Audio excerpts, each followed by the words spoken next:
लेकिन ठीक, लेकिन जो बात आप कह रहे हैं राजनीतिक परिदृश्य से अलग जो वास्तविक स्थिति है हम उस पर चर्चा करते हैं। आज जो देश में सोने का जो भाव है वो क्या है वो आपको बता दूं। इंपोर्ट ड्यूटी बढ़ने के कारण घरेलू बाजार में सोने के दाम आसमान छू रहे हैं। आज भारत में 24 कैरेट सोने का भाव प्रति 10 ग्राम 1,68,040 रुपए पहुंच गया है। जरा डिटेल यहां लेकर आए ना गौरव जी, हमारे सामने है, अब वो इस पर जवाब देंगे। तो ये स्थिति है, कल का रेट 1,54,130 रुपए 24 कैरेट का रेट था और अब यानी कि 13,910 रुपए की बढ़ोतरी के साथ गौरव जी ये कहां पर आकर खड़ा हो गया। अगर आप आना चाहें आप यहीं आ जाएं, मुझे ये बताएं। नहीं, पहले मेरा सवाल सर, अब सवाल ये है कि एक मिडिल क्लास व्यक्ति कहां इन्वेस्ट करता है? वो इन्वेस्ट करता है शेयर मार्केट में। शेयर मार्केट इस वक्त सांप सीढ़ी के खेल में चल रहा है। फिर मिडिल क्लास इन्वेस्ट कहां करता है? वो एफडी में इन्वेस्ट करता है, वहां पर अपना पैसा सुरक्षित रखता है। लेकिन आज की तारीख में वहां पर भी 6% ही उनको रिटर्न में वापस मिल रहा है, तो वो भी आप नेग्लिजिबल मानिए।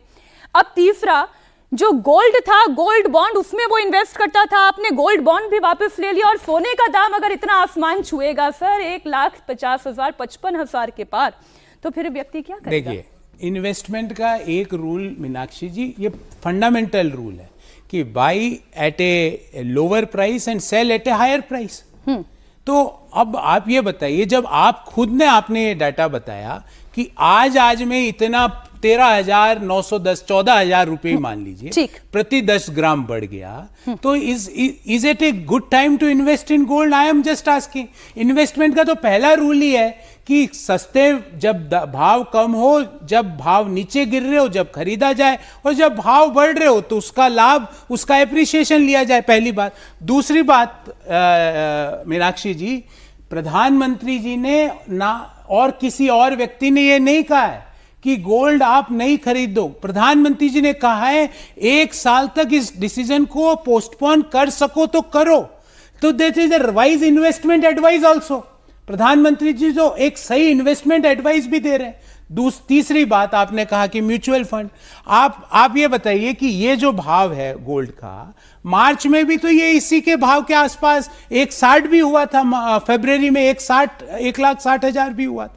तो गोल्ड को अगर हम फॉरेन एक्सचेंज को बचाने के लिए कुछ समय के लिए गोल्ड बाइंग को हम पोस्टपोन कर सकें, तो आपने एक शब्द का बहुत अच्छा प्रयोग किया और मैं भी उसी शब्द का प्रयोग करता हूं, ये राष्ट्रभक्ति और देशभक्ति का अर्थशास्त्र है। इसमें कोई चीज बैन नहीं है, पर आप अगर स्मार्ट तरीके से foreign exchange oriented, export oriented consumption को कम कर लो और 10% भी कम कर लो, तो हमारी सारी चीजें रिजॉल्व हो जाएगी। तो सर मेरा सवाल फिर आपसे ये होगा कि आपने ये कहा कि अभी आप इन्वेस्ट ना करें और इन्वेस्टमेंट का सही अवसर आएगा। अब सवाल मन में ये आता है कि वो सही अवसर कब आएगा? आएगा जब ये जो कॉन्फ्लिक्ट, जियोपॉलिटिकल कॉन्फ्लिक्ट जैसे ही रिजॉल्व होगी मीनाक्षी जी, वो सही अवसर भी आएगा। हो सकता है, अब ये कब होगा, मैं तो चाहता हूं कल ही हो जाए, परसों ही हो जाए, पर निश्चित रूप से इसका अंत तो होना ही है।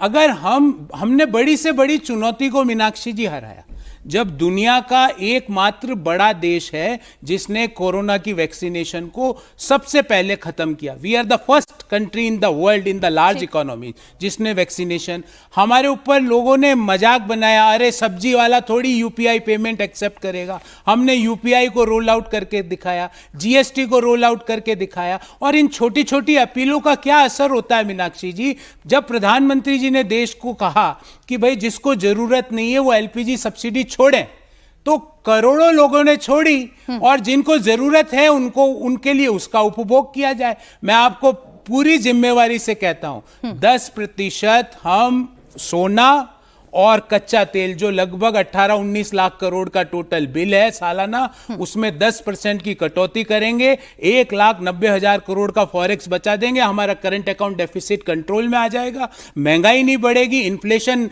इंटरेस्ट रेट्स ऊपर नहीं जाएगी, और हमारी जो इकोनॉमी, जो दुनिया में सबसे तेजी से बढ़ती हुई अर्थव्यवस्था बनी हुई है, उसकी रेजिलियंस, उसकी स्ट्रेंथ बनी हुई रहेगी।